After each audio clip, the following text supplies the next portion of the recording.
ذاتی گھر بنانے کا وظیفہ۔ کسی نے بتایا ہے کہ ہر جمعہ عصر سے مغرب کے درمیان 1000 دفعہ درود پڑھنے سے اپنا ذاتی گھر بن جاتا ہے۔ کیا اسے وظیفہ سمجھ کر پڑھ سکتے ہیں اور اس میں ثواب ملے گا یا نہیں؟ نیز کیا یہ توکل کے خلاف تو نہیں ہے؟ بنت صلاح الدین کراچی سے۔ بھئی عصر سے مغرب 1000 دفعہ درود شریف پڑھنے سے ذاتی گھر بن جائے گا، ایسی بات ہمارے علم میں نہیں ہے، پتہ نہیں کہاں سے نکالی ہے۔ ویسے حدیث میں آتا ہے نبی صلی اللہ علیہ وسلم نے فرمایا کہ جمعہ کے دن مجھ پہ درود زیادہ پڑھا کرو، تو جمعہ کے دن درود شریف پڑھنے کی فضیلت عام دنوں سے بہرحال زیادہ ہے۔ تو اس فضیلت کو حاصل کرنے کے لیے اگر آپ جمعہ کے دن زیادہ درود شریف پڑھیں تو یہ بڑی اچھی بات ہے، اس میں ثواب زیادہ ملے گا۔ باقی ذاتی گھر کی ٹینشن نہ لیں، اللہ نے بہت پیسہ دیا ہے تو بنا لیں، نہیں تو ذاتی گھر کسی کا نہیں ہوتا ہے، سب بیوقوفی والی باتیں ہیں۔ سارے گھر کرائے کے ہی ہوتے ہیں، جو اپنا گھر ہے وہ بھی کرائے کا ہے، اس سے بھی ایک دن جنازہ اٹھے گا، لاش نکل جائے گی اور پھر وارثین اس میں رہیں گے، پھر ان کے بھی جنازے نکلیں گے۔ تو آدم علیہ السلام کی اتنی لمبی عمر تھی، نوح علیہ السلام کی اتنی لمبی عمر تھی، وہ ان کا ذاتی گھر نہیں تھا، تو ہم اور آپ کا ذاتی گھر کی کیا کرنا ہے؟ تو دیواروں اینٹوں سے جو محبت ہو گئی ہے نا، اس محبت کو کم کرنے کی ضرورت ہے۔ ذاتی گھر ہونا اتنا ضروری نہیں ہے جتنا گھر سے اور اینٹوں سے دیواروں سے محبت ہونا، یہ بہت خطرناک ہے۔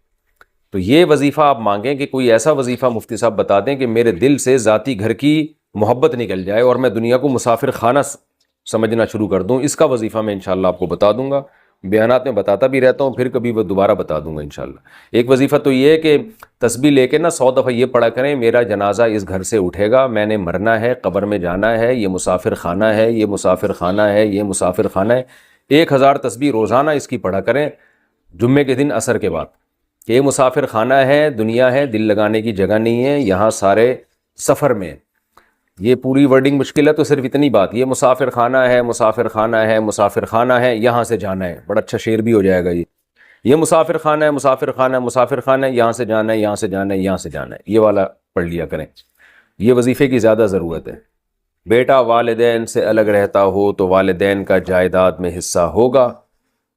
بیٹا ماں باپ سے الگ رہتا ہو، ماں باپ کی طرف سے اسے کوئی جائیداد نہ ملی ہو، بیٹے نے خود سے جائیداد وغیرہ بنائی ہو، اگر اس کا انتقال ہو جائے تو اس کی جائیداد میں اس کے ماں باپ کا حصہ ہوگا یا صرف بیوی اور بچوں کا ہوگا؟ اقبال صاحب کینیڈا سے۔ دیکھیں، بیٹے کا جب انتقال ہو اور اس کے والدین زندہ ہوں تو والدین کا بھی حصہ ہوتا ہے، یعنی میت کے مال میں میت کی بیوی کا، میت کے بچوں کا اور میت کے والدین کا یہ لازمی حصہ ہوتا ہے۔ تو والد اور والدہ اگر یعنی میت کے بیٹا بھی موجود ہے نا، تو پھر والد اور والدہ کو چھٹا حصہ ملتا ہے، یعنی 1/3 دونوں میں برابر ڈیوائیڈ ہو جائے گا۔ تو باقی تفصیل تو جب آپ دنیا سے جائیں گے تو پھر آپ کے وارثین خود ہی پوچھ لیں گے جی ابا کی جائیداد میں کس کو کتنا دیا جائے۔ ابھی تو آپ ماشاءاللہ زندہ ہیں، تو میں نے ایک سرسری سے جواب ابھی دے دیا ہے، لیکن یہ کہ اولاد کی وراثت میں والدین کا حصہ ہوتا ہے، بلکہ والد اگر نہیں ہے تو دادا کا حصہ بھی ہوتا ہے، اور والدہ اگر نہیں ہے تو نانی کا حصہ بھی ہوتا ہے، معذرت کے ساتھ۔ بسم اللہ کی جگہ 786 لکھ سکتے ہیں کیا؟ حافظ ساجد انڈیا سے۔ 786 کا مطلب کیا ہے اور اسے لکھنا کیسا ہے؟ دیکھیں، جو ہم بولتے ہیں نا، یہ علم اعداد کے ذریعے بھی زبان ہے ایک، تو وہ ہر عدد کا ایک لفظ کی وہ جو ہے نا ترجمانی کر رہا ہوتا ہے، تو جو علم اعداد کو جانتے ہیں کہ کس طرح سے کون سا لفظ لکھا جاتا ہے، تو وہ بتاتے ہیں کہ 786 یہ بسم اللہ کا ترجمہ ہے گویا کہ، یعنی بسم اللہ کو 786 بھی ریاضی کی زبان میں لکھا جاتا ہے، تو اس لیے اگر کسی نے لکھ لیا تو گناہ نہیں ہے، لیکن یہ عمل ہے خلاف سنت، اس لیے کہ قرآن و سنت نے جو ہمیں رسم الخط بتایا ہے اس رسم الخط کو چینج نہیں کیا جا سکتا۔ جیسے بسم اللہ جب لکھنی ہے تو بیم، جیسے اس کی مثال ایسے جیسے آپ رومن میں بسم اللہ لکھ رہے ہوں تو آپ نے وہ عربی رسم تو چینج کر دیا نا، تو اس لیے یہ عمل بہرحال خلاف سنت ہے۔ تو اللہ کا نام لیں پورا تمیز سے، بسم اللہ الرحمن الرحیم۔ آپ صلی اللہ علیہ وسلم جتنے بادشاہوں کو خط لکھتے تھے بسم اللہ لکھتے تھے۔ حضرت سلیمان علیہ السلام نے ملکہ سبا کو خط لکھا تو اس میں کیا لکھا؟ انہ من سلیمان وانہ بسم اللہ الرحمن الرحیم۔ ملکہ سبا خط پڑھ کے بتا رہی ہے کہ اس میں لکھا ہوا ہے بسم اللہ الرحمن الرحیم۔ تو جن الفاظ کے ساتھ قرآن نے بیان کیا بسم اللہ کو، حدیث نے بیان کیا، آپ اسی الفاظ کے ساتھ لکھیں، یہ فضیلت جبھی حاصل ہوگی۔ بعض لوگ یہ کہتے ہیں کہ جی وہ بے ادبی بھی تو ہو سکتی ہے، اخبار وہ کاغذ پہ نیچے بھی تو اللہ کا نام گر سکتا ہے۔ تو دیکھیں یہ کام تو نبی بھی سوچ سکتے تھے.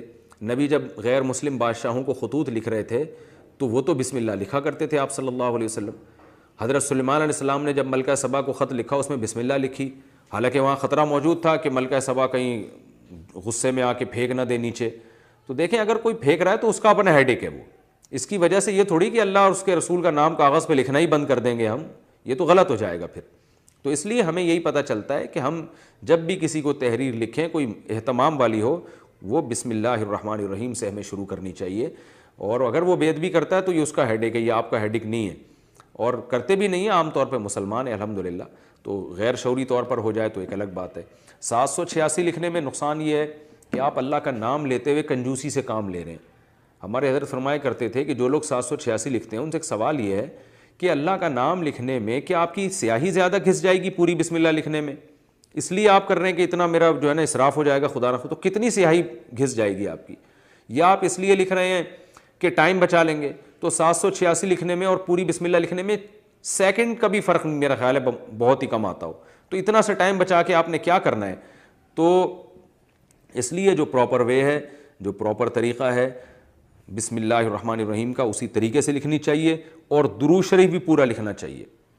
جب ہم نبی کا نام لکھتے ہیں تو بعض لوگ صرف اوپر چھوٹا سا سواد ڈال دیتے ہیں, یہ بھی غلط ہے بھائی. آپ کیوں کنجوسی سے کام لے رہے ہیں کہ آپ اپنا ٹائم بچا رہے ہیں, تو نبی کے درود پڑھنے میں جو ٹائم خرچ ہوگا وہ تو قیمتی بن جائے گا, نبی کا درود لکھنے میں جو ٹائم خرچ ہوگا وہ تو قیمتی بن جائے گا. تو نہ اس سے ٹائم بچ رہا ہے, نہ آپ کے قلم کی سیاہی بچ رہی ہے. کتنی بچا لیں گے سیاہی, کیا کرنا ہے آپ نے, کیا اس سے بزنس کرنا ہے جو پین میں آپ کے تھوڑی سی بال پین میں تھوڑی سی سیاہی بچ جائے گی, تو کیا اس کو بیچنا ہے آپ نے مارکیٹ میں. تو خام خواہ کی ایک چیز ہے. تو جو پراپر وے ہے درود شریف لکھنے کا صلی اللہ علیہ وسلم, یہ پورا بولا بھی پورا کریں اور لکھا بھی پورا کریں. بولنے سے یاد آیا, بولتے بھی لوگ ادھورا ہیں. اکثر میں نے لوگوں کو دیکھا ہے آپ صلی اللہ علیہ وسلم نے فرمایا, نبی صلی اللہ علیہ وسلم نے فرمایا. او بھائی پورا بول دو, نبی صلی اللہ علیہ وسلم نے ارشاد فرمایا, آپ صلی اللہ علیہ وسلم نے ارشاد فرمایا, رسول اللہ صلی اللہ علیہ وسلم نے یہ کام فرمایا. تو پورا صلی اللہ علیہ وسلم تمیز سے بولنا چاہیے. یہاں بھی جو شارٹ کر دیتے ہیں نا صلی اللہ علیہ وسلم, اس سے بھی پتہ نہیں کیا ہو رہا ہے. باقی ساری بات پوری تمیز سے تجوید کے ساتھ پورے ایک ایک حرف جو ہے نا پورے طریقے سے ادا کر رہے ہوتے ہیں. جہاں درود شریف کی بات آئی ٹائم بچانے کی فکر شروع ہو جاتی ہے. تو یہ طریقہ بھی غلط ہے. تو اس میں آپ کتنا ٹائم بچا لو گے, کتنے سیکنڈ بچا لو گے آپ, اور کیا بچا کے آپ کیا کر لو گے اس میں. تو جب درود پڑھیں, نبی صلی اللہ علیہ وسلم نے ارشاد فرمایا. بات چل پڑی ہے تو سلام بھی ایسا ہی ہے. سلام بھی لوگ ایسے کرتے ہیں السلام علیکم, کہیں گزر رہے ہوں السلام, وہ جواب میں کیا وعلیکم السلام. وہ میں اکثر ایک واقعہ سناتا ہوں, ہمارے استاذ کو جب کوئی سلام کرتا تھا نا تو کہتے تھے بس یہ جواب آتا تھا. تو ہم کہتے تھے استاد جی آپ کیسا جواب دے رہے ہیں. انہوں نے کہا جیسا سلام ہے ویسا جواب ہے. کہہ رہے ہیں سلام میں ہلکی سی آواز آئی ہے, بس اتنی سی آواز آئی ہے السلام, تو کہنے جواب ہی السلام. تو وہ ان کو تنبیہ کرنے کے لیے نا السلام علیکم, جواب آ رہے وعلیکم, یعنی وعلیکم السلام, بس ہلکا سا سین. تو یہ طریقہ صحیح نہیں ہے. سلام کریں السلام علیکم, السلام علیکم ورحمۃ اللہ, السلام علیکم ورحمۃ اللہ وبرکاتہ. سلام کی قرآن نے ایسی تعریف کی ہے سورہ نور میں, تحیۃ من عند اللہ مبارکۃ طیبہ. اے ایمان والو جب گھروں میں داخل ہو فسلموا علی انفسکم, گھر والوں کو سلام کیا کرو. یہ اللہ کی طرف سے ملاقات کے وقت ایک دعائیہ کلمہ ہے جو اللہ کی طرف سے گفٹ ہے, مبارک ہے, پاکیزہ کلمہ ہے. تو اللہ نے سلام کی اتنی تعریف کی ہے, تو آپ اس سلام ہی کو پی جاتے ہیں السلام علیکم السلام علیکم اس طرح کر گھما رہے ہوتے ہیں. تو پراپر تمیز سے سلام کیا کریں. دعا ہے یہ السلام علیکم ورحمۃ اللہ وبرکاتہ, آپ پر سلامتی ہو اللہ کی طرف سے, اس کی رحمتیں بھی اور اس کی برکتیں بھی. تو خالی تھوڑا سلام بھی کر سکتے ہیں السلام علیکم یہاں تک بھی. مزید اگر آپ اس میں تڑکا لگانا چاہتے ہیں السلام علیکم ورحمۃ اللہ, اور اگر آپ اس کی سپرلیٹو ڈگری پہ جانا چاہتے ہیں تو السلام علیکم ورحمۃ اللہ وبرکاتہ. پھر جو اس طرح سے جب سلام کرتا ہے نا انسان, پھر جواب میں بھی اسی سٹائل میں جواب دینے میں مزہ آتا ہے. ایسے کوئی سلام کرے تو آپ جواب دیں وعلیکم السلام ورحمۃ اللہ وبرکاتہ. ایسے خاندانی طریقے سے ہونا چاہیے. بسم اللہ بھی خاندانی ہونی چاہیے. بسم اللہ الرحمن الرحیم, بسم اللہ. یہاں بھی لوگوں کو دیکھا ہم نے گھما دیتے ہیں, وہ بسم اللہ الرحمن الرحیم ایسے پڑھا کریں. اچھا بھائی, کیا ہر نماز کے لیے استنجا کرنا چاہیے؟ کیا ہر نماز کے لیے استنجا کرنا چاہیے؟ اچھا یہ جو 786 والا مسئلہ پوچھا ہے نا، حافظ ساجد نے انڈیا سے پوچھا، ان کا نام شاید میں نے نہیں لیا تھا. کیا ہر نماز کے لیے استنجا کرنا چاہیے؟ کیا ہر نماز کے لیے استنجا کرنا ضروری ہے؟ اگر ہوا خارج ہو جائے تو جس طرح وضو ضروری ہے کیا اسی طرح سے استنجا کرنا بھی ضروری ہے؟ نفیس احمد راول پنڈی سے. نہیں بھائی، استنجا تو جب کیا جاتا ہے جب قضاء حاجت کی ہو. اگر آپ کے صرف ہوا خارج ہوئی ہے تو اس میں استنجا نہیں ہے، صرف خالی وضو کر لیں.